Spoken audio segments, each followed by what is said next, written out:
chroniqueurs du pays, ondes mortelles invisibles et monstres bizarres dans une qualité douteuse, tout ça dans un contexte d'Europe de l'Est. On embarque pour la première vidéo de la chaîne. Bonjour à tous et bienvenue sur Kéros pour la toute première vidéo de la chaîne, où nous traiterons d'œuvres m'ayant personnellement marqué à travers une série d'essais vidéo sur des médiums variés. Littérature, photographie, jeux vidéo, le média importe peu, ce qui importera c'est le contenu de ces dernières, mais aussi leur histoire en coulisses et ce qu'elles ont apporté à notre culture et notre vie d'aujourd'hui. Des ghettos de Jersey City aux plaines de Nosgoth, en passant par les 7 cercles de l'enfer, le voyage va être long et chaotique. Mais j'espère éveiller votre intérêt pour de nouvelles œuvres, vous étant encore inconnus et au genre très varié. Mais assez de tailler le bout de gras. Il me faut vous souhaiter la bienvenue. Bienvenue dans la zone. Un lieu sombre et mystique, cicatrice d'un événement destructeur ancré dans notre monde sans réellement faire partie de ce dernier. Une sorte de limbe de la science-fiction post-apocalyptique. Cet endroit, c'est le lieu de déroulement du mythique Stalker, un jeu vidéo très particulier considéré comme un ovni du genre et sorti dans les années 2000, produit par un petit studio ukrainien au succès nouveau, GC Game World. Malgré une production chaotique et un jeu rempli de bugs en tout genre, Stalker reste encore aujourd'hui une référence dans les univers post-apo, et ceux qui y entrent ont souvent du mal à en ressortir. Un des univers les plus acclamés, et c'est ce qu'on va voir aujourd'hui dans cette chronique, son histoire, ses influences et pourquoi son impact est aujourd'hui si important et pourtant très discret au sein de notre culture. Des œuvres qui me marquent, vous verrez, il y en a un bon paquet, mais Stalker a cette place toute particulière. Une baffe d'atmosphère et d'ambiance, et ça dans plusieurs médiums différents, car vous le verrez, la saga a une longue série d'inspirations, une histoire riche, pourtant un emprunt, un émule, un peu à la façon d'un Enfer de Dante qui a lui aussi fini par inspirer quelques jeux vidéo.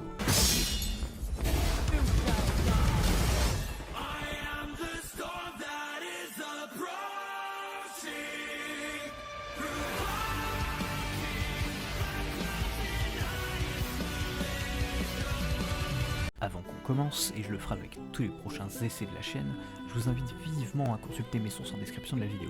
Non seulement cette vidéo a été une tannée à écrire, car vulgariser presque 60 ans d'histoire et en tirer une analyse et une conclusion c'est difficile, mais aussi les mettre en vidéo. Alors je m'excuse auprès de la communauté Stalker qui elle pourra trouver certains points peut-être un peu trop vulgarisés.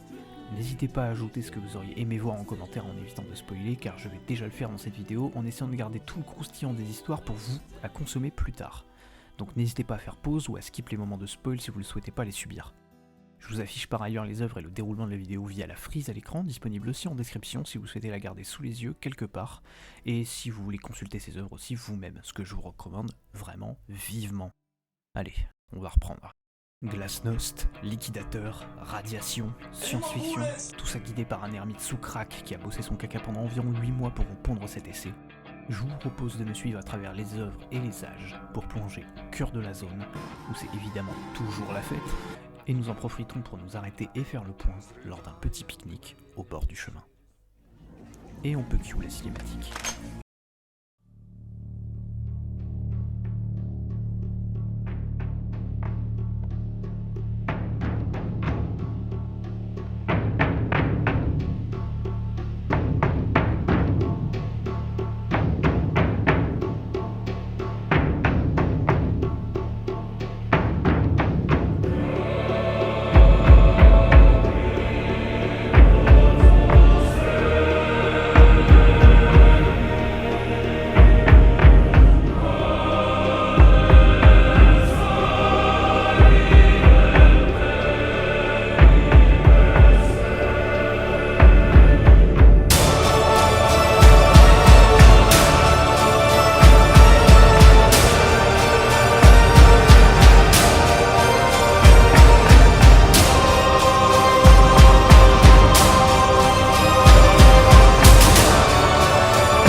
Imaginez un pique-nique. Comment avez-vous dit? Un pique-nique. Imaginez une forêt, un chemin, une clairière. Une voiture passe du chemin dans la clairière et apparaissent des jeunes gens. Des paniers à provisions, des jeunes filles, des transistors, des appareils photo et des caméras. On allume un feu, on dresse des tentes, on branche la musique. Et le lendemain matin, ils repartent. Les animaux, les oiseaux et les insectes qui, la nuit épouvantés, avaient observé le cours des événements, sortent de leurs abris. Qu'est-ce qu'ils voient ? Sur l'herbe tachée d'huile traînent de vieilles bougies, un filtre à huile, des chiffons, des ampoules grillées. Quelqu'un a laissé tomber une clé à molette.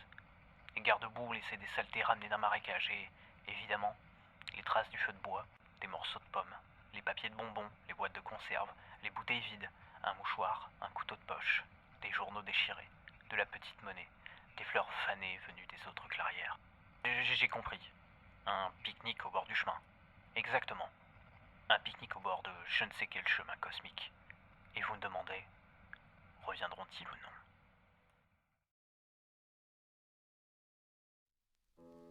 Notre expédition commence à l'ouest de la Russie, dans la ville aujourd'hui connue comme Saint-Pétersbourg.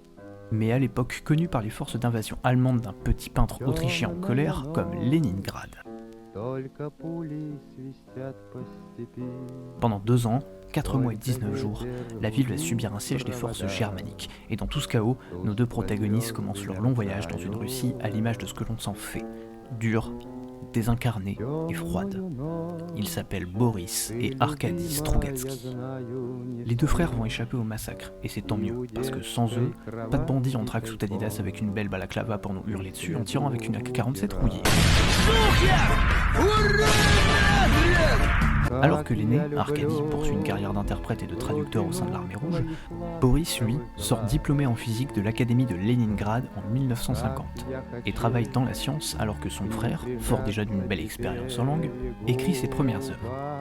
Les 2 frères sont connus principalement pour leur saga, Le Cycle du Midi, comprenant l'œuvre très connue Il est difficile d'être un dieu, un livre narrant l'histoire d'une société utopique et technologiquement avancée qui observe et intervient dans les affaires d'une autre société, elle dystopique et sanglante, plongée dans un obscurantisme médiéval. Leur œuvre réfléchit sur l'intervention de pouvoirs supérieurs et divins sur la vie de mortels et leurs conséquences à court, moyen et long terme, un peu comme des scientifiques jouant avec des rats en cage. Spécialisés dans le genre de la science-fiction, ils publient leurs nouvelles dans plusieurs langues grâce à Arkady et l'aide d'autres traducteurs, devenant rapidement des références à l'est de la SF. Et leur œuvre la plus connue, Pique-nique au bord du chemin, est une œuvre majeure, et certainement celle qui, ici à l'est, est la plus connue de la bibliographie des 2 frères, nappée d'une ambiance SF très différente de celle que nous avons en Occident, abordant des thèmes avec une vision différente de la nôtre et une façon de raconter des histoires elle aussi bien particulière. Si vous vouliez du nouveau en science-fiction, c'est vraiment le bon endroit. Critique sociétale et politique, réalité grinçante, futur utopique et pouvoir supérieur, ce sont les thèmes souvent abordés par les œuvres des 2 frères malgré leur déclaration de composer avant tout des textes apolitiques. Malheureusement, l'opinion publique n'est pas de cet avis, et les détracteurs des 2 frères feront assez de bruit pour pouvoir les faire remarquer par la machine d'État russe, leur entraînant quelques problèmes de censure avec le pouvoir en place. Pique-nique au bord du chemin est d'ailleurs l'exemple type de ce qui arrivera dans leur carrière d'écrivain. Une bataille longue et sans merci contre un système lent et désintéressé alors en place en Union soviétique. La nouvelle, publiée en 1972, raconte l'histoire de Rederick Chouhar, un stalker, c'est-à-dire un rôdeur, un chasseur, se baladant dans une des 6 zones de la Visitation. Des endroits semblant ne plus répondre aux règles connues de la réalité par des termes humains, en raison du passage d'une civilisation extraterrestre technologiquement avancée en route pour une destination lointaine. Pourquoi se sont-ils arrêtés sur Terre ? Aucune idée, mais désormais les humains doivent faire face aux effets anormaux de la zone, et la manifestation de ces étranges phénomènes, souvent dangereux, voire mortels, pour les humains s'y aventurant. Failles gravitationnelles capables de vous réduire en tas de viande, filaments transperçants qui traversent les êtres vivants provoquant un arrêt du cœur. Arrêt du cœur, patrie éternelle extrêmement recherchée et surtout, la légende de la zone, cachée bien au fond de celle-ci, l'exauceur de feu.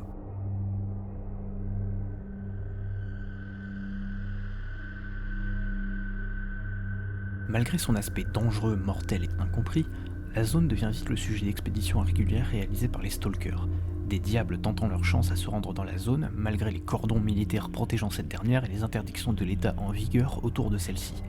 La zone, comme elle est communément appelée, rayonnant d'une radiation anormale, transforme tout ce qui s'y trouve, faune, flore, mais aussi objets laissés à l'abandon, bâtiments et même les voyageurs qui s'y rendent. Certains de ces objets, des merveilles de technologie alien se transformant en outils de miracle pour la communauté scientifique, j'y ai mentionné des batteries éternelles, je vous laisse imaginer très simplement l'intérêt qui est alors né par les communautés scientifiques du monde dans ces endroits maudits. On y compte des objets défiant la gravité ou même encore des fumées corrosives capables de ronger tout sur leur passage, avancées technologiques, armes de destruction massive futuristiques, les thèmes de la SF sont là, inscrits dans les codes d'une société soviétique répressive et désintéressée des besoins de son peuple. Le modèle social présenté dans le livre est clairement un reflet du ressenti des Strougatsky envers la machine soviétique, un État employant à petit niveau des officiels corrompus et au sens plus large, un système froid, inarrêtable et sourd, n'ayant que faire des petites gens qui sont considérés comme les écrous d'une machine bien plus grande, sacrifiés sans regret pour faire avancer un tout. C'est cette image aussi, ponctuée d'un ton trop familier et vulgaire pour l'administration russe, qui donnera une occasion au gouvernement Brejnev en place et aux détracteurs des deux frères de les arrêter dans leurs activités en les entraînant dans un tourbillon administratif long et infernal. Les officiels de la maison d'édition par plusieurs fois renverront le manuscrit aux deux frères dans l'espoir de modifications sur ce dernier, comme j'ai dit, jugeant les personnages immoraux et leurs phrasés trop familiers. Un prétexte, car Brejnev et son gouvernement étaient particulièrement contre les intellectuels de l'époque, s'inspirant malgré les apparences d'un autre bonhomme à moustache énervé, mais un géorgien cette fois. Malgré les protestations des auteurs qui ont des valeurs, l'État continuera de rechigner, car après tout, avoir des valeurs en URSS c'est déjà faire acte de propriété, ce qui est considéré comme du vol chez les cocos. Alors du coup, c'est non. You successfully hit metal 17 times, so you are now proud owner of this photograph of motorcar. I am happy. But property is theft, so you are now under arrest. Well enough. Une longue bataille s'engage alors entre la maison d'édition et les deux frères, et ça alors que la nouvelle était déjà sortie dans d'autres pays et un succès relatif. Pendant 8 années, les deux frères vont affronter les maisons d'édition, les officiels d'État, changeant leurs manuscrits bien des fois et passant de nombreuses soirées à débattre des heures sur la façon de formuler différemment leurs idées. En vain, évidemment, en raison de l'indifférence de l'État. Ces correspondances sont d'ailleurs présentées en postface du livre par Boris en 1997, et il décrit le manuscrit comme quelque chose sur lequel il ne voulait pas revenir, et il ne reviendrait plus jusque sa mort en 2012, tant ce combat injustifié l'avait dégoûté. Mais bref, la nouvelle elle traite de quoi en son sein ?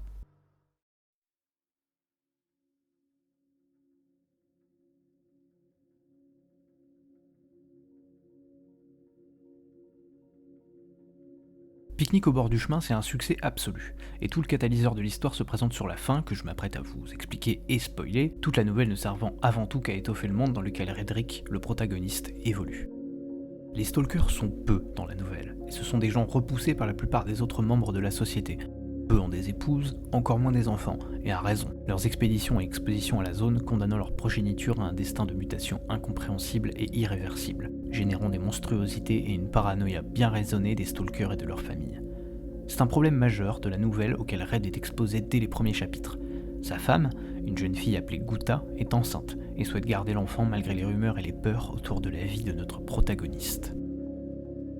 En plus de ça, Red est un personnage très coloré, vif et intelligent. Il sait jouer de ses mots pour s'extirper de situations épineuses, mais aussi n'hésite pas à partager son ressenti sur les choses, faisant de lui souvent un détracteur spontané du mal à la grande gueule, critiquant notamment son penchant maléfique dans la nouvelle, un autre stalker surnommé Vautour, mais qu'on appelle plus communément Burbridge, et c'est à partir de ce moment que la nouvelle dévoile son contraste. Le mal est bien réel, il est omniprésent. Là où la fille de Redrick est appelée Wistiti en français, mais plus marquant dans son nom de Monkey en anglais, est une mutante, couverte de poils et garnie d'yeux noirs de jet, perdant de plus en plus ses moyens de communication humains au fil de la nouvelle. Les enfants de Burbridge, eux, sont heureux et en bonne santé, sans aucun signe de mutation. Une colère légitime monte alors chez Red. Pourquoi lui, un gars essayant de faire de son mieux, doit vivre un malheur constant, exposé au rejet de la société, au mépris des officiels devant gérer les mutations de sa fille aimée, ainsi que le cœur brisé d'une femme, doit subir toute cette souffrance, alors que Burbridge, un meurtrier suspecté d'avoir tué plusieurs stalkers et même sa propre femme, possède un statut, de l'argent et une vie complète ainsi que des enfants sains. Ce contraste, il est ressenti tout au long du livre. Red, malgré son esprit combatif et sa tendance à l'espoir, va commencer à chuter vers la désillusion et vers les ténèbres. Mais quelque chose va changer. Après une expédition infructueuse et la perte de ses jambes, Burbridge, condamné à rester dans une chaise jusqu'à la fin de ses jours, va confier à Red un secret. L'exauceur de vœux n'est pas une légende. C'est un phénomène bien réel, et Red sait que Burbridge ne ment pas. Tout s'emboîte, tout vient se révéler dans la lumière. Les histoires de mort autour de Burbridge n'étaient pas fausses. Il a en réalité usé de vie humaine pour pouvoir accéder à l'exauceur, car devant le légendaire objet miraculeux repose un hachoir. Une anomalie de la zone, un endroit où la gravité s'inverse et se met à violemment tourbillonner, détruisant absolument tout dans son passage. Les hachoirs ont cependant une faille. Une fois activés, ils restent inactifs pendant plusieurs minutes, dépendant du hachoir en question. La mission est simple, atteindre l'exauceur, rendre ses jambes à Burbridge contre une énorme somme d'argent.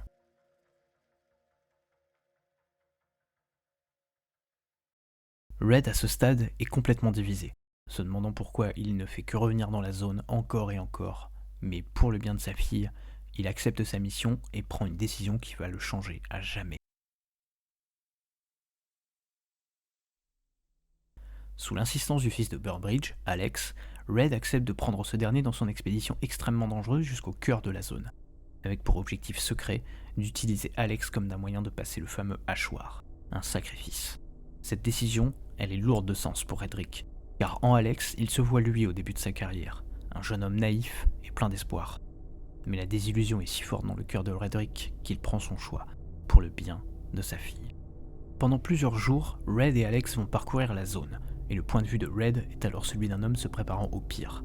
Il essaye de voir Alex comme un simple tas de viande, déshumanisant le jeune homme à de multiples reprises et le décrivant comme un simple colis à transporter. Red devient un opposé de lui-même. Il est en train, sans s'en rendre compte, d'aller de plus en plus vers ce qui semble être son pire ennemi, Burbridge. Cette descente continue, malgré les discussions entre les deux stalkers tout au long de leur voyage jusqu'à leur objectif. Au milieu d'une carrière de pierre, elle était là, comme si elle avait toujours été là. Derrière un excavateur et le redouté hachoir. Red est calme, posé. Il regarde l'objet sans vraiment réaliser, alors qu'Alex, lui, hurle de joie. Il sautille, danse, chante, se met à courir, ouvrant la combinaison de protection, ôtant son casque de verre, répétant inlassablement la même phrase. Du bonheur pour tous, gratuitement, et que personne ne reparte lésé. Et d'un coup, le silence prend le pas. Red se retourne et s'assied de l'autre côté de la colline. Il voit les pieds d'Alex dans un dernier coup d'œil, son corps tournant violemment, rapidement, comme une vieille serpillière qu'on essorerait. Il saisit sa flasque, il descend le dernier reste de vodka qu'il a en un trait, et se met à avancer. D'un pas déterminé et la peur au cœur, en plus de la perte de son esprit au tourbillon moral qu'il confronte, Redrick arrive devant l'exauceur, passant les restes d'Alex, l'anomalie inactive, l'excavateur, et enfin, la sphère, d'une couleur cuivrée, attendant patiemment. Alors que Red tombe à genoux, admirant son reflet déformé dans la sphère comme un reflet perdu de son humanité qu'il a décharné en un seul acte vil, il traverse le chaos de son esprit. Que doit-il faire ? Anéantir le gouvernement et garantir un jour nouveau aux habitants de Harmon ? Faire mourir Burbridge dans d'atroces souffrances comme le porc qu'il est aux yeux de Red ? À quoi bon ? Un autre prendra sa place. Rendre son apparence à Monkey, lui donner une vie normale, pour être comme Burbridge. Détruire la zone et en finir avec ce cauchemar ? Red ne sait plus. Et alors qu'il affronte tout, une voix perce les ténèbres, comme un éclat de lumière répétitif dans la nuit. Un métronome désagréable, sonnant, chantant, la voix d'un trahi, la voix d'Alex, qui se couple à la sienne, formulant un vœu qui n'est même pas le sien. Du bonheur pour tous, gratuitement, et que personne ne reparte lésé.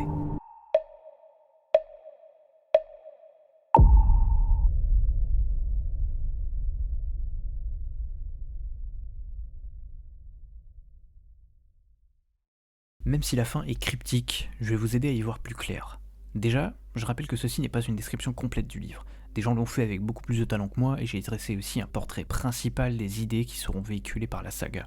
Pique-nique au bord du chemin, c'est une œuvre courte mais très dense, et les personnages très développés. Red par exemple est une personne souhaitant plus de la vie que simplement une vie monotone que les grandes villes des USA pourraient lui offrir. Ne souhaitant pas quitter la ville de Harmon, au Canada, où il a grandi, malgré la zone qui a transformé des quartiers, faisant muter des gens, en tuant d'autres, et en répandant maladies inconnues à travers les rues de la ville. La zone est aussi un endroit très particulier. Si l'espace et la gravité ne répondent plus aux lois de la logique, le temps non plus. Red décrit cela au début du livre lors de la première entrée dans la zone, décrivant une rangée de camions laissés à l'abandon, comme neufs, alors que les barils contenant l'essence un peu plus loin sont rongés de rouille, comme s'ils avaient subi 60 ans alors que la zone n'est présente que depuis une dizaine d'années. Toute une dynamique est présente aussi avec les avancées technologiques au sein de la zone. La ville de Harmon, une petite bourgade, ne fait que s'agrandir depuis l'arrivée de cet endroit maudit, et petit à petit, hôtels luxueux et hommes d'affaires font leur petit bonhomme de chemin au sein de l'ancien petit hameau. le trafic d'artefacts et les investissements, le grossissement d'un marché, l'évolution d'une société, la réponse politique internationale, nationale, sociétale, bref. Énormément d'aspects ne sont pas abordés ici et je vais essayer de faire un petit résumé très rapide pour vous donner encore plus de contexte. La nouvelle se décrit en 4 parties. La première décrivant le contexte, la deuxième dressant un portrait de la dynamique des stalkers et laissant développer les personnages. L'accident du vautour, son rapport à sa femme et ses enfants qu'il frappe allègrement, sa femme qui accuse Red d'être idiot de ne pas avoir laissé son mari Burbridge mourir dans la zone lors de leur première expédition, bref. La troisième partie, elle, est centrée sur un ami de Red, Dick Noonan, un homme d'affaires ventripotent chargé d'arrêter les activités de stalking alors que 6000 artefacts sont sortis chaque mois de la zone d'Armon, alors que les autres zones dans le monde offrent d'autres artefacts et anomalies à étudier. Ce dernier rencontre alors Valentine Pillman, c'est l'homme que vous avez entendu dans l'introduction. Scientifique émérite et prix Nobel de physique, il discute de la nature et de l'importance de l'être humain face à la zone, mais aussi dans un sens plus large, argumentant que l'être humain n'est pas plus important qu'un ours ou une abeille aux yeux de ses aliens. Nous sommes des animaux, primitifs par rapport à eux. Il discute aussi des immigrants des zones, qui partent d'Armon et des 5 autres zones pour vivre ailleurs, et attirant sur eux des catastrophes comme des morts mystérieuses en chaîne ou des catastrophes naturelles. L'État empêche alors désormais les gens de partir des zones. Noonan décide d'interroger notre personnage principal, et il s'engage dans un duel de verve pour découvrir la vérité sur les motivations de chacun, Red cachant ses véritables activités alors que Noonan cache le fait qu'il essaie de débusquer les stalkers. Les seuls encore en activité s'étant reconvertis en guides touristiques aux abords de la zone. Et la 4e partie commence dans le voyage de Red et Arthur. Je vous laisse tout le soin de découvrir le cheminement de Red au sein de cette terrible route qui l'amène devant l'exauceur. Quant à la fin, est-ce que Red a atteint son objectif ? A-t-il pu enfin soigner sa fille, sauver le monde ? Non, malheureusement, rien de tout ça n'est arrivé. La fin du livre est un cliffhanger. L'homme de l'introduction dont je vous ai brièvement reparlé, Valentine Pillman, eh bien, à l'époque de l'interview, quelques années ont passé depuis le vœu du protagoniste. Le monde n'a pas changé et nous sommes sans nouvelles de Guta et Monkey. Et Redrick, lui, il est probablement mort. Redrick va répéter la phrase d'Arthur, inlassablement, incapable de vraiment arriver au terme de sa propre histoire. Perdu dans sa propre moralité, il reste là plusieurs minutes avant de subir le même sort qu'Arthur. Le hachoir se réactive et brutalement, Redrick périt. Le fait que le monde n'ait pas changé à l'époque de l'interview d'intro le prouve, car Red n'a pas formulé son vœu, mais le vœu d'un autre, qui n'est même plus de ce monde. Et c'est là le twist, l'indécision de Red.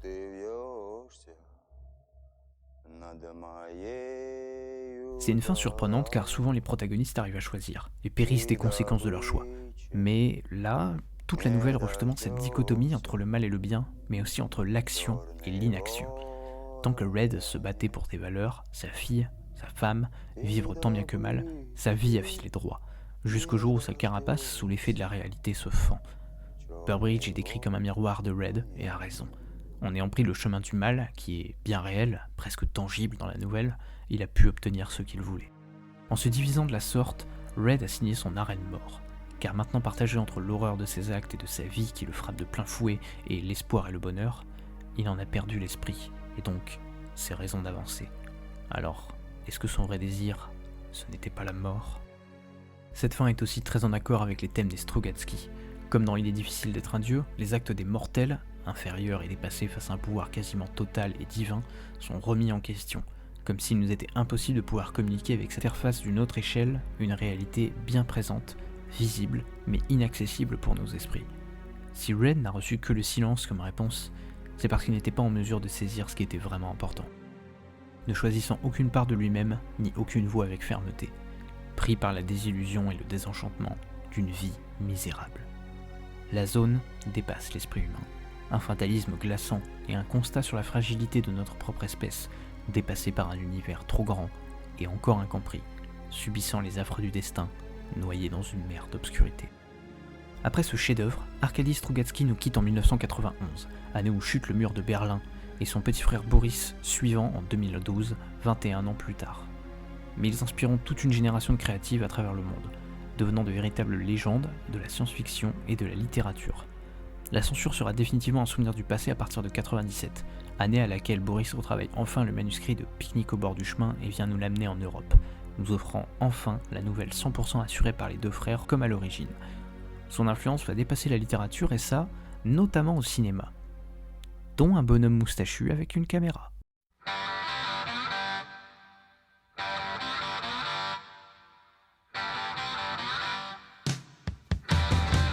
Andrei Tarkovsky, réalisateur russe légendaire, lui aussi acclamé par le monde de l'art comme un maître de son genre, créateur au style atmosphérique et à la vision intemporelle, Tarkovsky est légendaire, et sa filmographie considérée comme un classique au sein des cinéastes. Et a raison.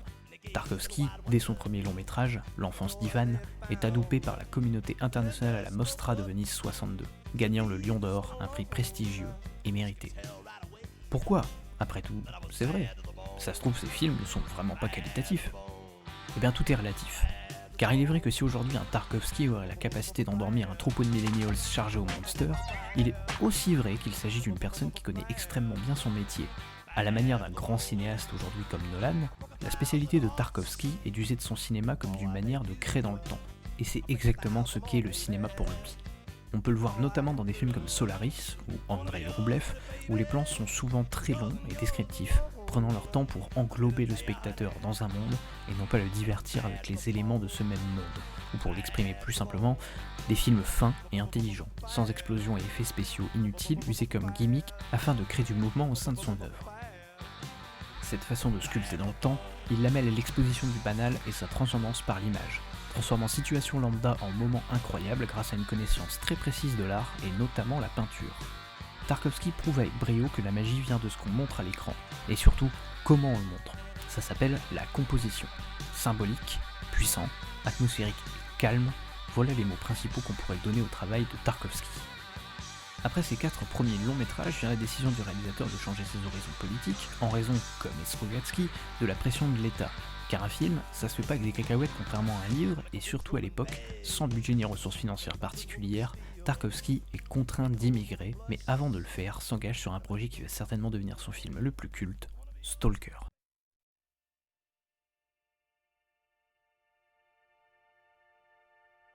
Il est bien de revenir vite fait sur l'étymologie de Stalker.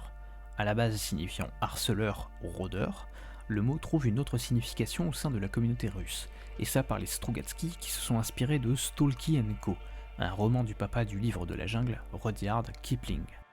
Le terme collait très bien pour leur nouvelle, parlant de trappeur, parcourant la zone, et l'idée de rôder, transmise par le mot to stalk, sonne bien en russe, qu'ils prononçaient eux stalker. Tarkovsky, quant à lui, décide de le reprendre aussi car selon les propres mots de Boris, le nom devait lui aussi bien sonner aux oreilles du cinéaste. Stalker donc reprend l'histoire des frères Strugatsky de manière libre, car n'ayant pas obtenu des auteurs le droit d'adaptation, Tarkovsky doit bien pouvoir faire comme il peut.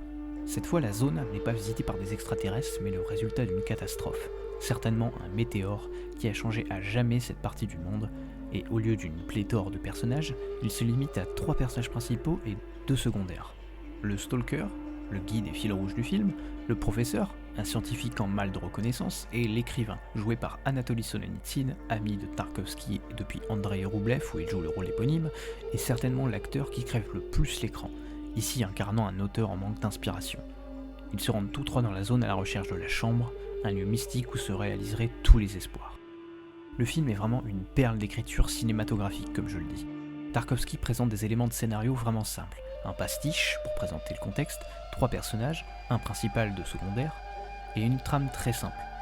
Un aller-retour afin de laisser plus de place à l'ambiance et aux couleurs. Couleurs qui sont d'ailleurs absentes de la première et de la dernière partie du film, qui sont filmées en sépia, dépeignant la réalité du personnage principal, le Stalker. Un être rejeté par le monde, trop naïf, et qui ne se sent bien qu'à l'intérieur de la zone, qui, dès qu'ils y sont arrivés, est filmé en couleur. Un monde qui semble toujours entre 2 extrêmes, luxuriant et mort à la fois. La zone est un animal vénéneux. Sa couleur reflète aussi son danger. Des menaces invisibles représentées par des techniques de montage diverses, comme des anomalies ou des sauts d'images. Cependant, la caméra fait aussi un travail magnifique à dépeindre la civilisation perdue de la zone. Un avant-goût apocalyptique des choses à venir pour une humanité en déclin, magnifiant le symbolisme du réalisateur avec des plans très simples et des contrastes très importants, notamment souvent entre la terre et l'eau, 2 éléments centraux dans l'imagerie de Tarkovsky. Et rarement un film aussi simple en apparence fut si difficile à tourner. Bienvenue dans l'enfer de développement.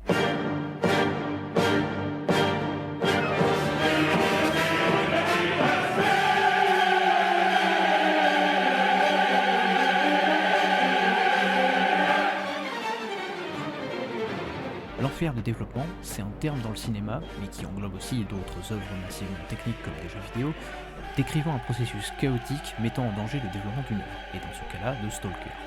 Ceci va se traduire par 3 tournages que l'on va pouvoir analyser dès maintenant. Et vous allez voir, travailler sur la saga Stalker, c'est l'assurance d'avoir des problèmes. Déjà concerné par la censure cachée de l'État, Tarkovsky va sacrifier sa santé pour ce film, et beaucoup de gens vont accuser d'ailleurs l'œuvre d'être à l'origine de sa mort. Celle de sa femme, et aussi celle d'Anatoly Solonitsyn, l'acteur phare du film. Pourquoi ? La première fois que Andrei s'essaye à l'exercice, il est accompagné d'un monsieur au poste très important, le DP, le directeur de la photographie, Georgi Rerberg. Et le ton va vite monter entre les deux artistes. Après des dissensions au sujet du rôle de la femme du Stalker, originellement jouée par Larissa Tarkovskaya, la femme d'Andrei, la situation était déjà tendue. Mais à l'époque, en filmant sur pellicule, énormément de choses peuvent aussi aller mal en situation technique. La Kodak Eastman 5247, pellicule connue s'il en est pour ses réussites, comprenant des icônes du cinéma comme Star Wars 4, Retour vers le futur, Apocalypse Now ou encore Blade Runner, ou Shining même, elle est à l'époque encore expérimentale, car les procédés de développement des pellicules ne sont pas tous les mêmes partout, et le moindre défaut peut absolument ruiner tout un tournage. Et il se trouve que le carton de pellicule de Tarkovsky présentait un défaut qui fera passer l'image de couleur naturelle à un vert délavé. Pellicule corrompue qui était d'ailleurs magnifique selon le peu de gens l'ayant vue. Mais elles ont été détruites après l'incendie des locaux où elles étaient gardées, et donc nous n'aurons jamais cette version, tristement. Le foirage du premier tournage met Tarkovsky dans tous ses états. Il vire Rerberg, qui au passage va lui tailler un joli costard dans le milieu, et recrute Kalachnikov. De toutes les armes du vaste arsenal soviétique, la meilleure source de profit était sans conteste le célèbre fusil d'assaut automatique modèle 1947, plus connu sous le nom de AK-47 ou Kalachnikov. Un autre directeur de la photographie qui va faire un passage éclair dans le casting, car lors du dernier shoot, Tarkovsky décide tout simplement de refuser la pellicule finale. Quelque chose de très rare, mais Tarkovsky, face au montage final, trouve les scènes fades, le film mauvais. Ainsi, il vire Kalachnikov et recrute alors Alexander Kniazinski, son 3e directeur de la photographie. Avant d'en arriver au shoot final, il est important de dire qu'entre deux, y a presque plus de pognon.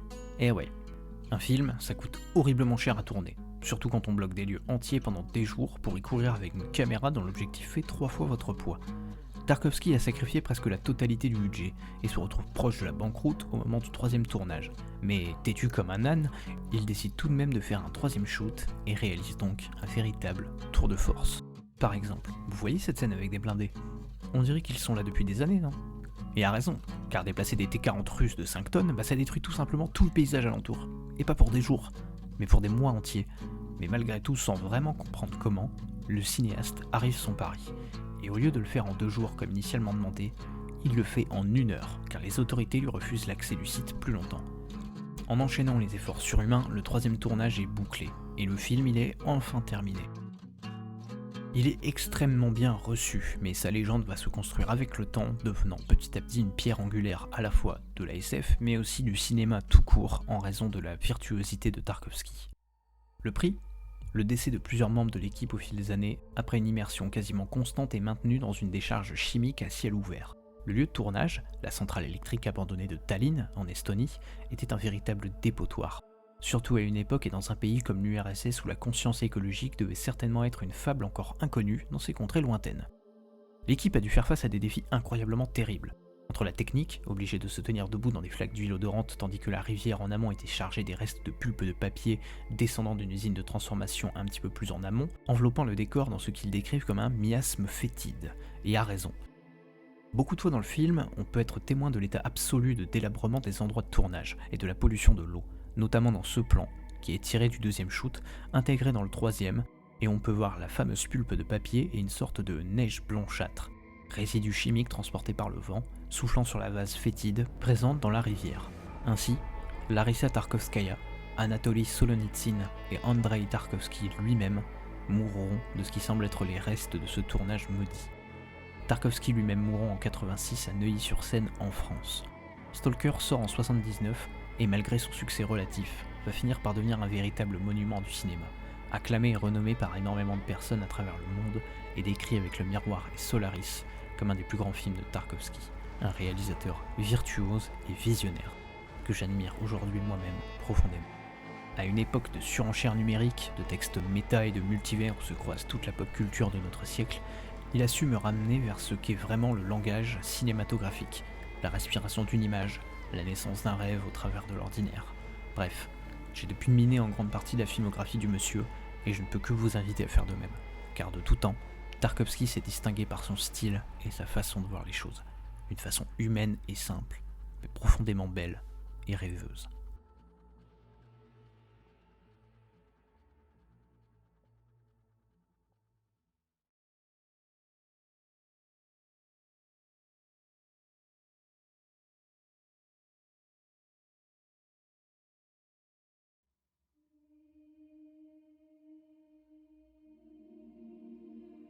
« 26 avril 1986, 1h23 45 secondes. Nous sommes au nord de l'Ukraine, dans ce qui sera le futur oblast de Kiev. Là, ce jour d'hiver 86 se passe le plus grave accident nucléaire de l'histoire de l'humanité. Un test de sécurité mal mené sur l'unité numéro 4 de la centrale Vladimir Ilyich Lénine amène ce dernier à 100 fois sa puissance nominale de 1500 MW. Et après avoir vaporisé toute l'eau dans le bassin du réacteur, soulève une plaque de béton le recouvrant de plus de 2000 tonnes, dans une explosion tonitruante qui éventre la centrale. L'accès soudain d'oxygène au mélange des fumées du réacteur provoque une soudaine combustion, brutale, et la seconde explosion aggrave les dégâts, dispersant le cœur du réacteur aux alentours de la centrale et sur son toit, et brûlant le reste du combustible à l'air libre. Petit rappel de comment un réacteur nucléaire fonctionne. Du combustible nucléaire, souvent de l'uranium-235, est rassemblé à un endroit sous forme de barre, appelé cœur de réacteur. Cet endroit, hautement concentré en neutrons, où des particules naviguent autour des atomes, est sujet à une réaction en chaîne due à la collision entre ces mêmes neutrons, créant une quantité immense d'énergie sous forme de chaleur. C'est ce qu'on appelle la fission atomique. Cette chaleur vaporise alors de l'eau, et la vapeur actionne une turbine, qui actionne un alternateur et génère de l'électricité. Et ce jour-là à Tchernobyl, le cœur du réacteur hautement actif, en raison du graphite placé sur les barres du contrôle du réacteur et censé modérer la réaction en chaîne, est en flammes. L'incendie va faire rage et pendant 3 heures, les pompiers vont combattre le feu de la centrale avec une ténacité sans précédent, sans comprendre qu'ils sont en train de marcher dans les restes d'un cœur de réacteur enflammé. Le graphite présent dans le réacteur pour maintenir le combustible étant éparpillé aux alentours et sur le toit de la centrale nucléaire. Ils seront non seulement exposés au graphite, mais aux feux et effluves sortant du réacteur et émises par la substance la plus dangereuse de la planète, le corium. Un amas radioactif formant une lave à plus de 3000 degrés Celsius. Les pompiers seront gravement irradiés. 134 souffriront de SAI, le syndrome aigu d'irradiation, aussi appelé fièvre d'irradiation ou maladie des rayons. 40 en mourront, 19 de plus par des brûlures radio-induites, sans compter le nombre de maladies, cancers et autres afflictions. Le corium s'étant formé dans le réacteur crée une crainte, que ce dernier n'accède aux parties souterraines noyées par l'explosion des pompes à eau. Un contact entre corium chaud et eau provoquerait l'évaporation instantanée des milliers de litres présents sous la dalle du réacteur, et donc une seconde explosion, cette fois-ci chiffrée en mégatonnes, elle bien plus puissante que la première, ayant éventré le réacteur qui irait éparpiller les cœurs des 4 réacteurs RBMK présents et actifs alors dans la centrale nucléaire. Les ingénieurs Valéry Bespalov, Boris Baranov et Alexei Ananenko sont envoyés pour drainer les souterrains en ouvrant les vannes d'évacuation et évitent ainsi une seconde explosion qui aurait rendu le continent presque totalement stérile et contaminé. La mini-série Tchernobyl HBO a fait un bruit énorme, et a raison avec la réalisation incroyable, qui est pour quelque chose, et si vous avez besoin de comprendre essentiellement ce qui est arrivé, la série dépeint bien les éléments pratiques. Mais je vous conseille fortement de consulter des documentaires sur le sujet si vous voulez vraiment des informations concrètes, car cet accident est un des événements les plus déterminants de toute l'histoire moderne de l'humanité et il est encore étudié aujourd'hui. Dépeindre à travers une série occidentale n'est peut-être pas le point de vue le plus critique possible sur le sujet. Maintenant, pourquoi Tchernobyl est un événement majeur dans l'histoire de l'humanité ? Eh bien, cet événement rend réelles les craintes portées par l'énergie atomique depuis des années, et a raison. Dans ce cas, Tchernobyl est un raté et à plus que grande échelle. Un aveu d'échec pour l'URSS. Mikhaïl Gorbatchev déclarant dans les années 2000 que l'incident a précipité la chute de l'Union soviétique, et a raison. 600 000 hommes et la quasi-totalité de l'économie soviétique est passée dans la couverture, puis la réparation de cet événement terrible, entraînant une période politique connue comme la glasnost, signifiant transparence. une politique de liberté toute nouvelle instaurée par Gorbatchev lui-même à partir de mai 86, accentuant la déstalinisation de Khrouchtchev et se rapprochant du socialisme. Début de la fin des goulags, fermeture massive des camps, ainsi que la réimplantation des cultures locales et traditionnelles au prix de la russification. La glasnost et le souhait général d'une meilleure communication émergent sans aucun doute de cet événement, car Mikhaïl Gorbatchev lui-même, malgré son poste de secrétaire général de l'URSS, n'a été informé de l'accident que le 27 avril, soit un jour après, l'obligeant à devoir faire appel à ses services secrets, le KGB, afin d'obtenir des informations fiables témoignant de l'esprit de méfiance présent à l'époque en URSS. 200 000 personnes seront déportées de la zone, après une journée de battement terrible qui affectera la population de Pripyat, la ville dortoir adjacente de la centrale, et payée de 4000 roubles par adulte, soit environ 40 €, et 1500 par enfant de primes de risque sans aucune promesse de revoir leur lieu de vie. Toujours aujourd'hui enfermés dans la zone d'exclusion et isolés de leurs propriétaires, séparés du jour au lendemain de leur vie. Les premiers arrivants sur le lieu de l'incident, les pompiers de Tchernobyl que j'ai déjà mentionné, affronteront un taux de radiation mortel, si incroyable qu'encore aujourd'hui, leur tenue présente dans le sous-sol de l'hôpital de Pripyat est bien trop radioactive pour être approchée ne serait-ce que plus de quelques minutes sans que cela soit dangereux pour votre santé. La Russie, à l'heure actuelle comme beaucoup d'organisations officielles, reconnaissent environ une cinquantaine de morts directes de l'événement, étant quasiment impossible de retracer correctement le déroulé et d'y retrouver un nombre exact de morts. Beaucoup de gens s'y sont frottés et des chiffres entre 30 et 90 000 personnes seront trouvés. En tout, 600 000 travailleurs participeront à l'effort de Tchernobyl. Ces derniers seront appelés liquidateurs, et sans le don de leur vie, la nôtre actuellement serait bien différente à l'heure d'aujourd'hui. Notons que beaucoup sont encore là à témoigner, dont Alexei Ananenko lui-même, un des pompiers étant allé dans le sous-sol de la centrale pour éviter la deuxième explosion, déclarant lui-même vivre en bonne santé et n'ayant reçu qu'une dose assez relative de radiation. Le sarcophage installé autour du réacteur afin de le protéger du monde extérieur, finalement horriblement détérioré et menaçant avec la pluie de contaminer une nappe phréatique gigantesque et tous les fleuves d'Europe de l'Est, ainsi que des dizaines de milliers de personnes, pousseront l'Union européenne à agir et lancer la construction et pose d'un nouveau sarcophage en 2016, l'Arche de Tchernobyl, au modeste prix de 1,426 milliards d'euros, en vue de démanteler le réacteur 4. Le coût total de l'accident était chiffré à 175 milliards de dollars. Une somme colossale. Aujourd'hui, malgré les interdictions, de braves âmes décident d'aller explorer Pripyat et la zone, et ces gens, qui souvent vivaient dans les bordures de cette dernière et décidèrent d'aller la parcourir, se font appeler stalkers. Cet événement tragique n'a en revanche pas créé que du malheur et la paranoïa du nucléaire dans les années qui ont suivi, car souvent, de ces tristes événements, ressort la vie et l'inventivité.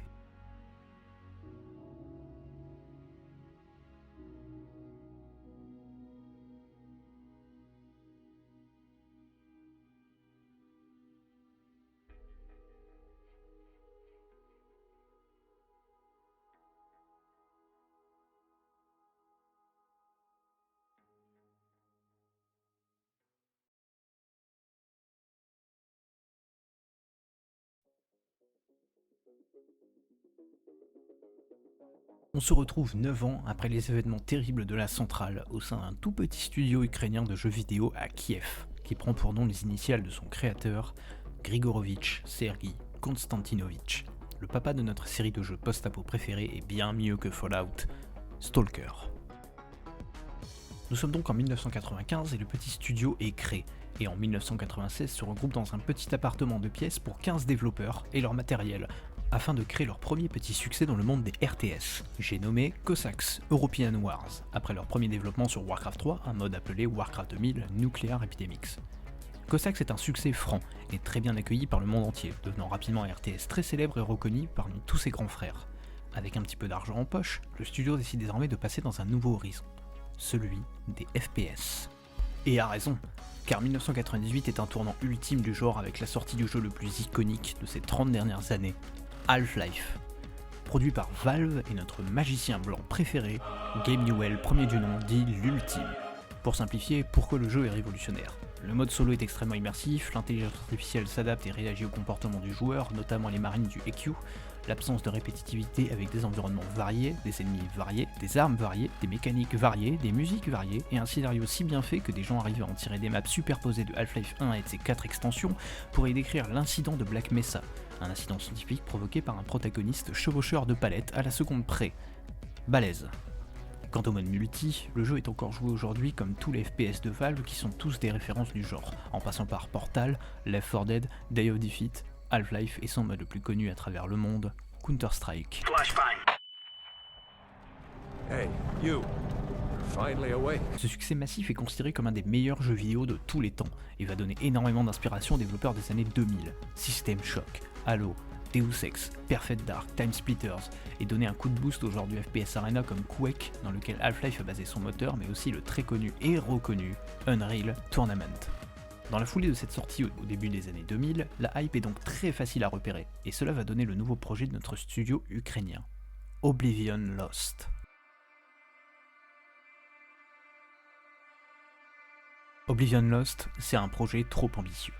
Le petit studio ukrainien va vite se perdre dans son développement, entre avancées des techniques et de la technologie et de la masse de travail ainsi que le budget demandé par un shooter futuristique space opéra en monde ouvert, demande rapidement au studio de revoir ses projets. À la base censé se dérouler dans un univers totalement libre avec une IA révolutionnaire et un côté RPG très avancé, passant par des niveaux très colorés comme des jungles au temple aztèque, et couplé à un FPS nerveux et sanglant. Malgré tout, le retard s'accumule, face à un projet si titanesque et terrifiant. Ils développent dans un premier temps le moteur et l'IA. Le X-Ray Engine, leur nouveau moteur donc, est un bijou de technologie pour l'époque, capable d'un rendu fidèle d'environnement réaliste, une lumière qualitative pour l'époque, étant les premiers à mettre en place des effets de réflexion et réfraction. Ils l'enveloppent avec une intelligence artificielle non scriptée, capable elle aussi de résoudre des quêtes et objectifs au même titre que le joueur, répondant ainsi aux besoins d'une IA vraiment réactive et immersive, comme dans Half-Life, à la différence que ces PNJ vivent vraiment, se déplaçant, changeant leurs objectifs une fois atteints.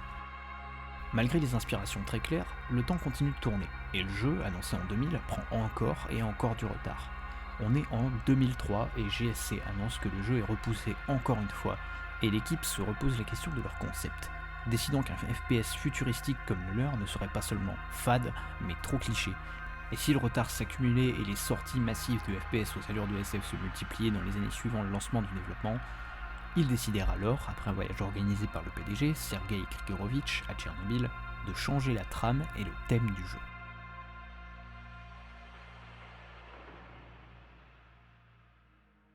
Ils décident, comme Tarkovsky en 1979, de se baser sur l'œuvre de fiction Pique-nique au bord du chemin, en utilisant la zone d'aliénation de Tchernobyl comme leur concept de zone, et appeler ses habitants des Stalkers.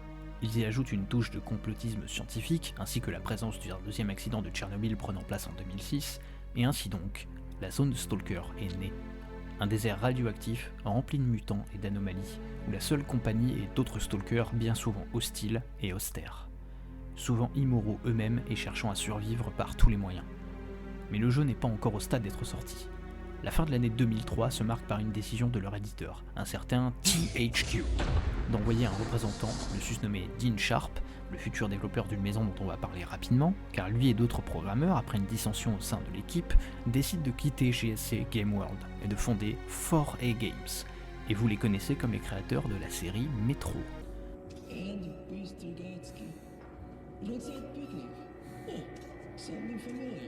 Basée elle aussi sur une série de livres de l'auteur Dimitri Glukovsky, un jeu fondamentalement opposé à Stalker bien que partageant énormément de similitudes.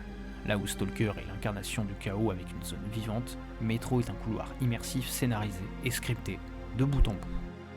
Maintenant prévu pour février 2005, le jeu loupe encore le coche, et THQ cette fois impose au studio de ne pas annoncer de date, afin de finir le développement une bonne fois pour toutes, et ce retard devient iconique et risible, au point d'être nommé Vaporware de l'année 2006. Encore une fois, pendant ce temps, le développement se poursuit, ralenti cette fois à cause de Dean Sharp, le monsieur dont on a parlé juste avant, qui pratique pour THQ des coupes de gameplay et du downsizing afin d'obtenir un délai plus acceptable. Enfin, en 2007 sort Stalker Shadow of Chernobyl, et le jeu est un succès.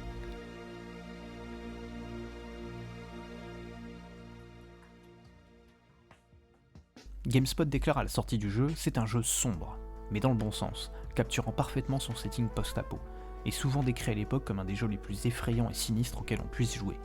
Et le gameplay est lui aussi apprécié, notamment les phases de combat qui sont, elles, très nerveuses et aléatoires en raison de l'état de vos armes, leur capacité à s'enrayer, mais aussi la capacité de l'IA à improviser, donnant une pression de plus dans les fusillades et rendant la mécanique de combat très sympathique avec l'aide de l'intelligence artificielle. Alive, qui réagit très bien aux joueurs, au point que même moi j'ai déjà vu des PNJ user de discrétion afin de me one-shot avec une balle dans la tête ou de me mettre un coup de crosse. Alors attention, disclaimer massif, l'IA était quand même foireuse malgré son état avancé.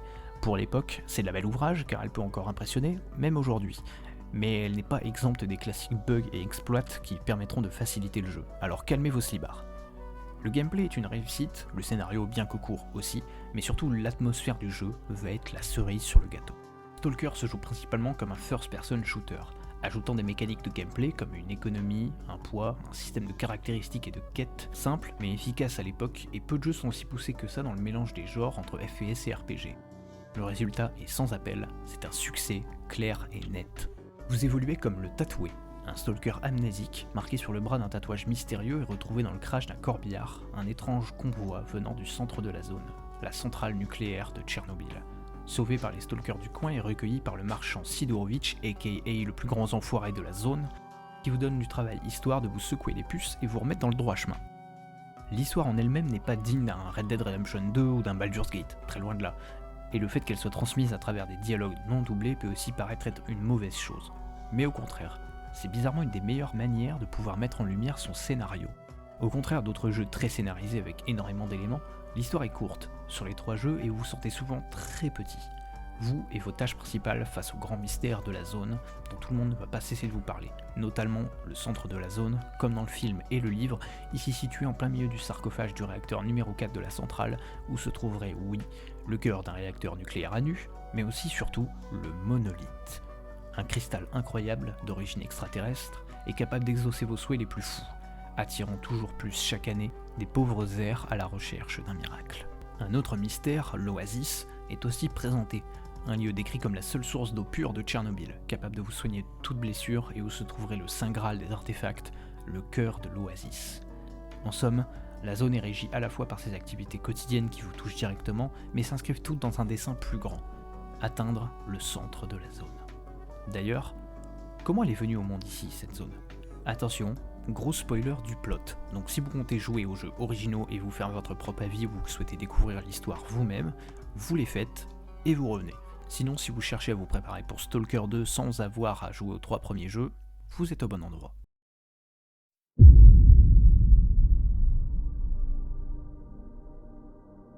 En 2006, 20 ans après les événements de Tchernobyl, des scientifiques d'un groupe secret présent dans la zone depuis 1986 décident d'engager une expérience sur la noosphère. Pour faire simple, c'est exactement comme l'atmosphère, la magnétosphère ou la biosphère. La noosphère, c'est une zone englobant la planète et touchée par l'activité cérébrale humaine. En somme, une sorte de grande toile où se regrouperaient tous les esprits humains.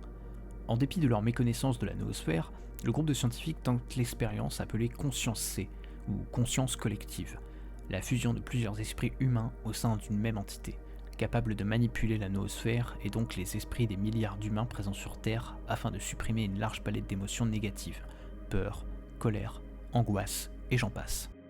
L'expérience se déroule une première fois le 4 mars 2006, où une énorme lumière engloutit la zone pendant 2 heures, aveuglant des dizaines avant de disparaître comme si de rien n'était.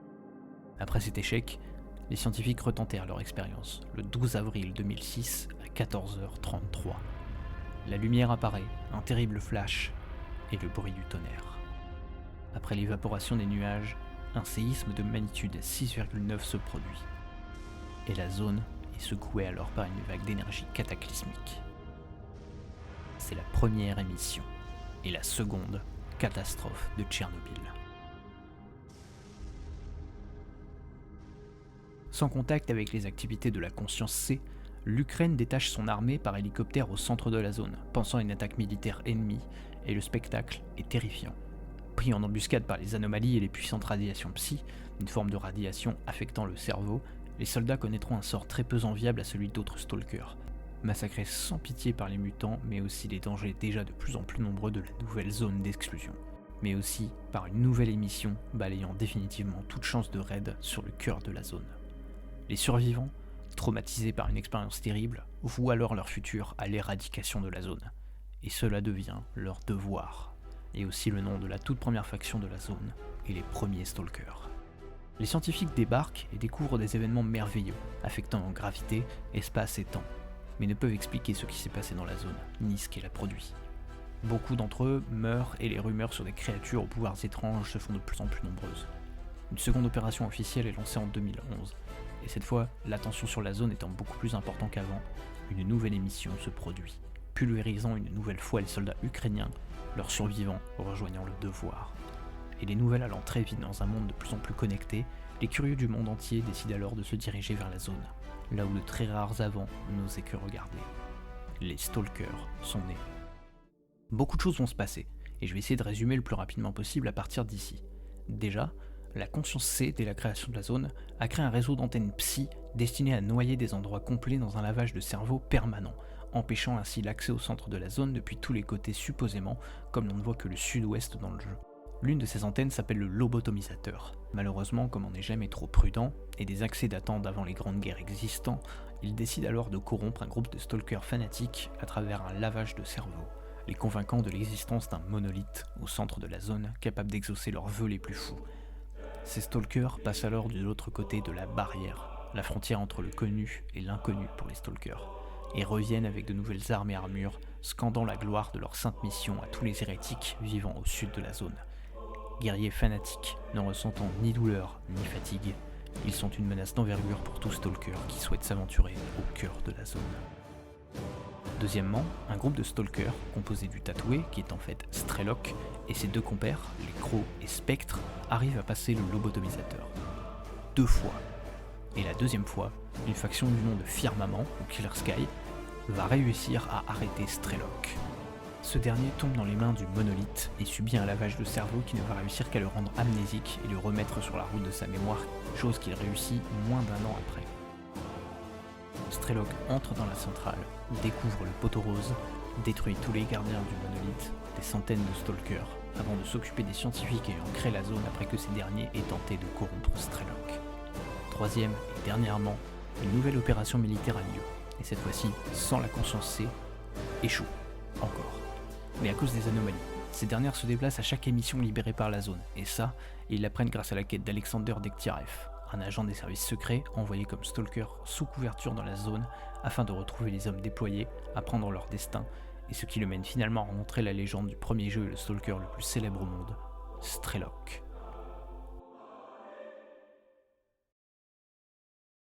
Vous avez un bon résumé des 3 jeux en termes d'histoire ici.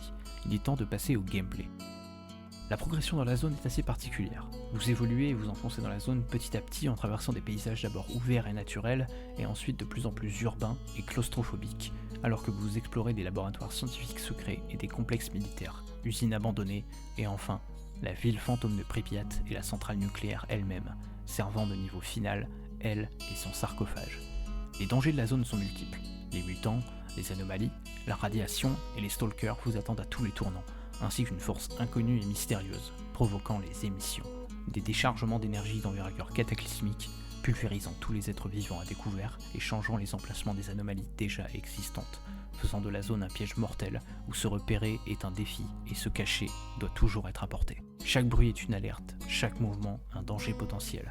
Stalker exploite la puissance de son environnement par cet aspect dangereux, rendant des expéditions parfois très plates en aventures très complètes, ce que je n'ai jamais pu voir dans aucun autre jeu. Mais au lieu de vous décrire des heures, voici un petit extrait en hommage à la chaîne Brain Jacket, que je vous conseille fortement d'ailleurs. Allez voir leur chaîne dans la description, ils sont 2, mais font un travail incroyable pour dépeindre l'ambiance de ce jeu. Sur ce, bienvenue dans la zone.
Архаровцы...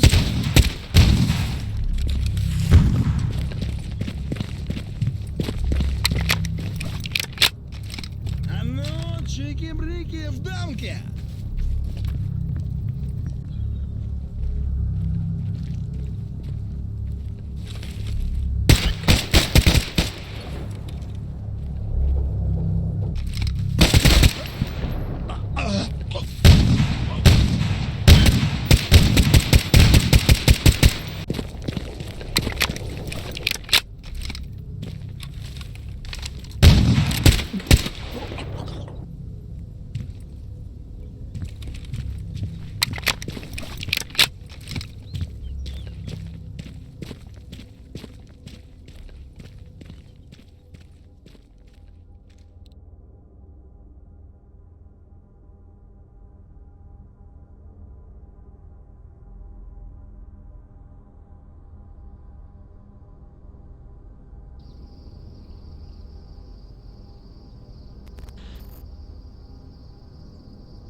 Si les gens vont dans la zone, c'est souvent pour des raisons obscures.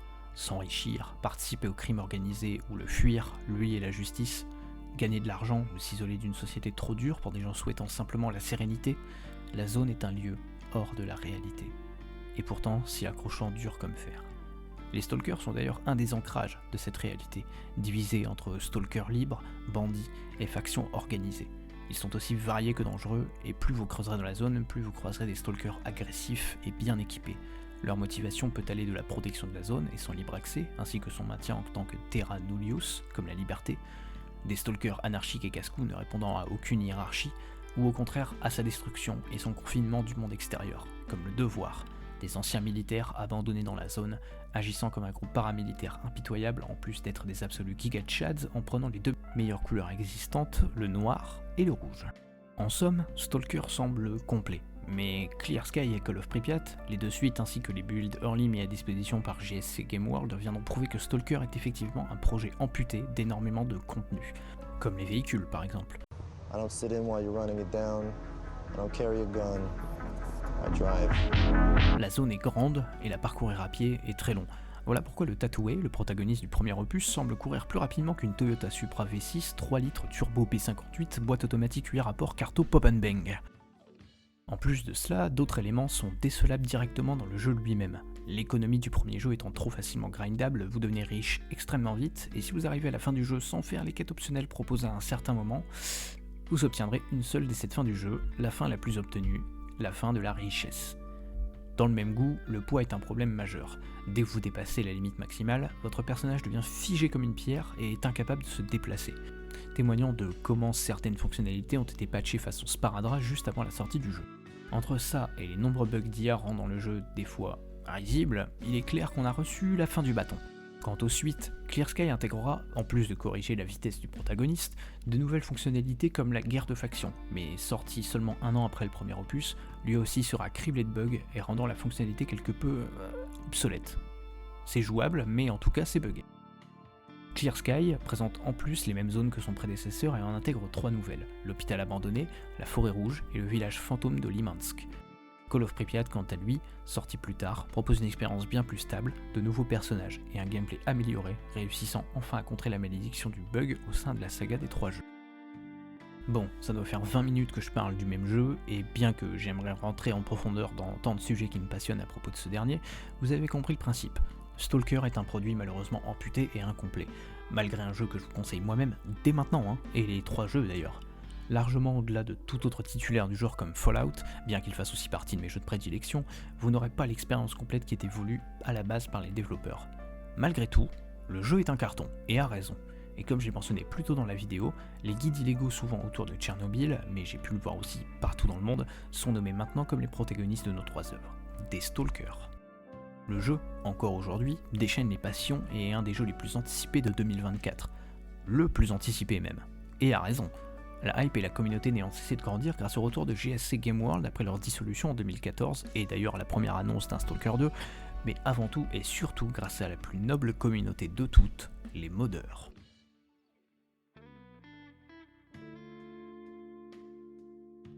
Et pour raison, GSC a tout de suite été ouvert aux modeurs, venant eux-mêmes de ce milieu avec leur première publication basée sur Warcraft avec un moteur maison. Ils viendront même à collaborer avec une équipe de développeurs, DizoWave, pour pouvoir amener Stalker Lost Alpha, une version où les fonctionnalités et zones coupées sont rétablies, en plus des quêtes oubliées, factions originales et la trame, elle aussi revenue à la vision du jeu de base. Et si vous voulez revenir encore avant, il existe Oblivion Lost, rétablissant le jeu à un stade encore antérieur à Lost Alpha. Mais je n'y ai moi-même jamais joué malgré la pléthore de mods que j'ai essayé, alors je vous invite à voir de vous-même. Mais là où Stalker a été particulièrement connu et reconnu encore récemment, c'est par le mode bac à sable Anomaly, sous la fork du X-Ray Monolith, permettant une édition certainement plus permissive encore du jeu et profitant des aspects atmosphériques de Stalker pour en faire un jeu de survie bac à sable avec des tonnes de zones cut du jeu original, des nouveaux systèmes, et tout ça est même encore enrichi récemment avec Gamma, qui est je pense à l'heure où nous parlons le mode le plus connu de la saga, et acclamé pour énormément de raisons.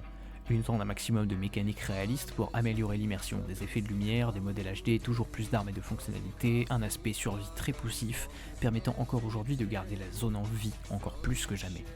D'ailleurs, la majorité des shots venant de Stalker ici présentés viennent de là. Alors je souhaite à saluer Grokitash et son équipe pour leur travail absolument monstrueux. Alors shout out massif à vous et à toute l'équipe de Gamma, et bravo pour la 0.9.1. Si vous souhaitez une expérience beaucoup plus narrative et digne d'un jeu moderne avec des événements scriptés et un doublage complet, je vous conseille de vous diriger vers True Stalker, très récemment sorti et acclamé par les fans, auquel personnellement je n'ai pas encore joué à l'heure où j'ai écrit cette vidéo, étant un vanilla enjoyer, ce qui explique certainement le côté un peu manquant de cette partie sur les mods. En tout cas, je compte bien m'y atteler très vite et le finir avec autant de plaisir que tous les autres. Impossible en tout cas de citer tous les mods et leur histoire, mais à l'heure d'aujourd'hui, il doit bien s'agir d'un jeu avec tant de déclinaisons obscures qu'en voir la fin, c'est comme espérer un gouvernement respectueux du peuple en France, c'est-à-dire loin d'être possible. Ces gens s'engagent d'eux-mêmes dans ces tâches, et cela montre bien l'intérêt des joueurs pour ce jeu d'un genre unique et incroyable. Il n'y a pas de jeu comme Stalker. Jamais plus le même car le prochain opus est lui-même considéré par les devs comme un jeu à part entière. Alors vous savez quoi faire la prochaine fois que vous demandez à quel jeu jouer et la prochaine fois que vous passez sur une série de symboles de radioactivité au sein de votre bibliothèque Steam.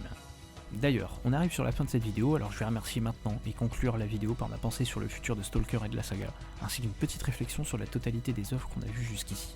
Si je les cite maintenant, c'est parce qu'ils ont été en contact direct avec moi pour certains, et ont participé indirectement pour d'autres, et ont fait que cet essai soit beau, agréable, concis, mais aussi clairement trop long pour moi.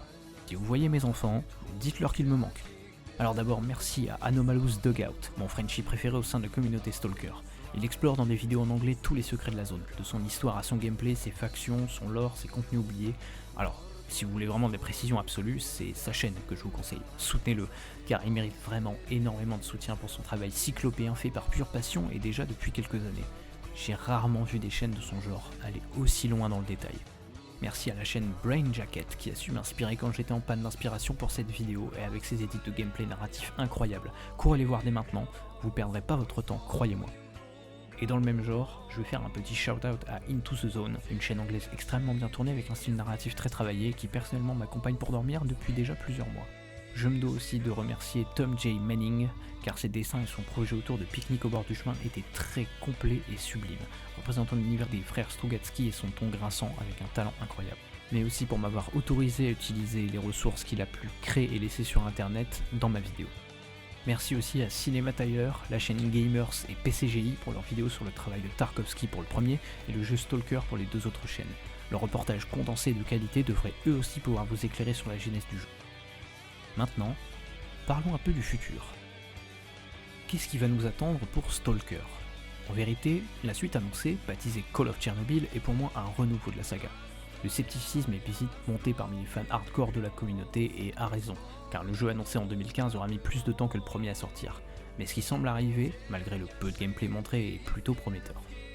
Un monde ouvert car cette fois-ci la technologie est bien plus accessible et des graphismes absolument magnifiques sont déjà attendus, powered by Unreal Engine 5.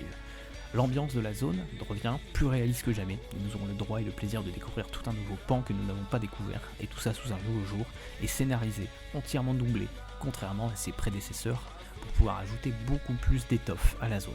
Je pense qu'il ne faut pas tomber dans le piège en revanche d'attendre le même jeu et la même ambiance. Attendre une expérience différente devait être dans le calendrier des charges de chaque joueur de Stalker attendant Call of Chernobyl avec impatience. En tout cas personnellement, je suis déjà conquis depuis longtemps par l'univers. Stalker est ce que devrait être une œuvre, peu importe que ce soit le jeu, le livre ou le film. Ce sont trois expériences absolument incroyables et importantes dans leur domaine, marquées par l'excellence après une traversée de l'enfer. C'est d'ailleurs encore le cas aujourd'hui, car si Stalker Call of Chernobyl est prometteur, il est lui aussi entouré des flammes qui caractérisent le développement de cette saga.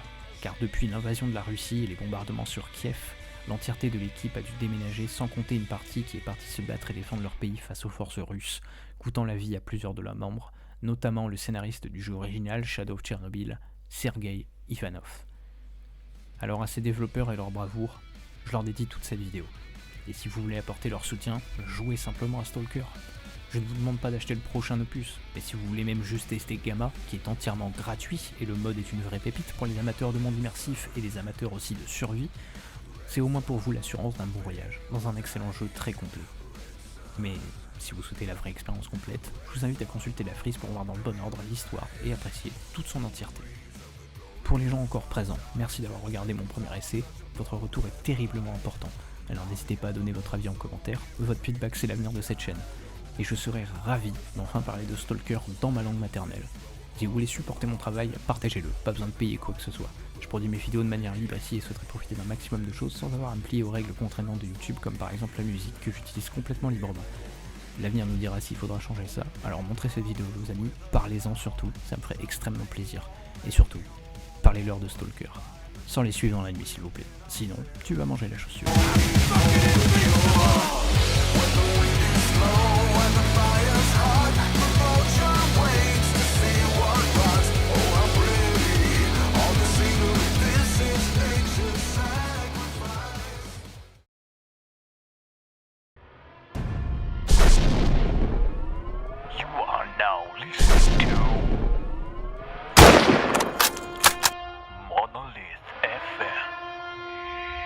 Иди ко мне.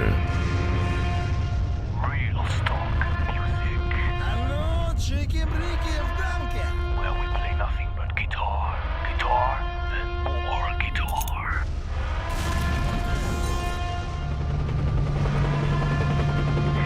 Командир, там придурок какой-то размышляет. Пошумнем?